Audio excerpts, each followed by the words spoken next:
Hi friends, welcome to SKYS. ఈరోజు వీడియోలో బయట టమాటా సాస్ కొనే పనే లేకుండా ఇంట్లోనే చాలా ఈజీగా బయట కొనే టేస్ట్ టెక్స్చర్ వచ్చేలాగా చూపించబోతున్నానండి. పిల్లలకి కూడా సమ్మర్ హాలిడేస్ స్టార్ట్ అయిపోయాయి కదా, ఇంట్లో ఉండి ఏ ఒక స్నాక్స్ అడుగుతూనే ఉంటారు.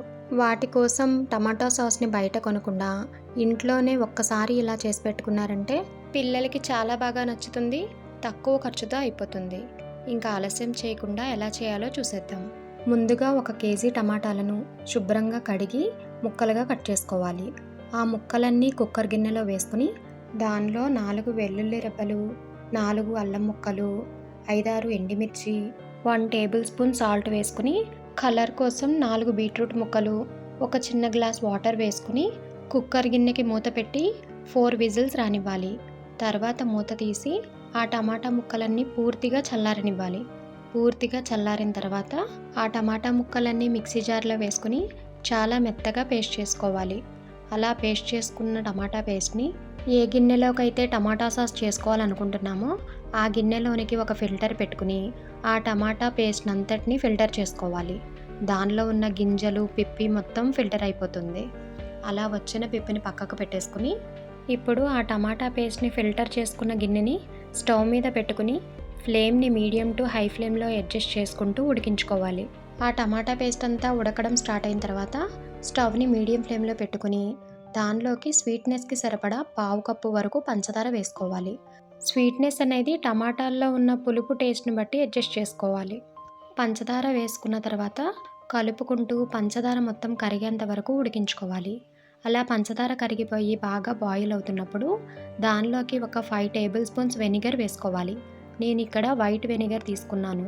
వెనిగర్ ఖచ్చితంగా వేసుకోవాలి. వెనిగర్ వేసుకుంటేనే టెక్స్చర్ బాగా వస్తుంది, అలాగే స్టోర్ చేసుకున్నప్పుడు త్వరగా పాడవకుండా ఉంటుంది. వెనిగర్ కూడా వేసుకున్న తర్వాత స్టవ్ని మీడియం టు లో ఫ్లేమ్లోకి అడ్జస్ట్ చేసుకుంటూ కలుపుకుంటూ దగ్గరకు వచ్చేంత వరకు ఉడికించుకోవాలి. టమాటా సాస్ చిక్కపడి దగ్గరికి అయిపోయిన తర్వాత ఒకసారి చెక్ చేసుకోవాలి. ఒక ప్లేట్లోనికి కొంచెం టమాటా సాస్ని వేసుకుని ఇక్కడ చూపిస్తున్నట్లుగా చెక్ చేసుకున్నట్లయితే ఇక్కడ ఫ్లోయీ కన్సిస్టెన్సీ కనపడుతుంది కదా, ఇలా వస్తే దానిలో వాటర్ కంటెంట్ ఇంకా ఉన్నట్లు, అంటే మరి కొంచెం సేపు ఉడికించుకోవాలి.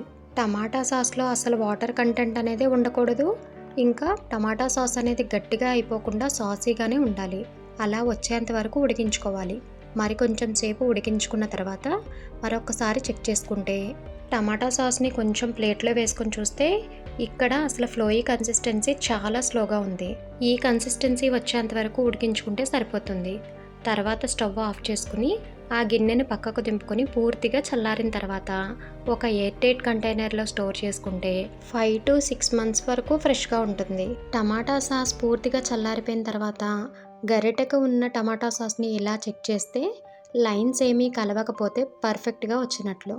మీరు కూడా ఇలా ఒకసారి ట్రై చేసి మీకెలా వచ్చిందో కమెంట్ చేయడం మాత్రం మర్చిపోవద్దు. వీడియో నచ్చితే లైక్ చేసి మీ ఫ్రెండ్స్ అండ్ ఫ్యామిలీకి షేర్ చేయండి. అలాగే కొత్తగా ఎవరైనా మన ఛానల్ని చూస్తుంటే సబ్స్క్రైబ్ చేసుకోండి. Thank you.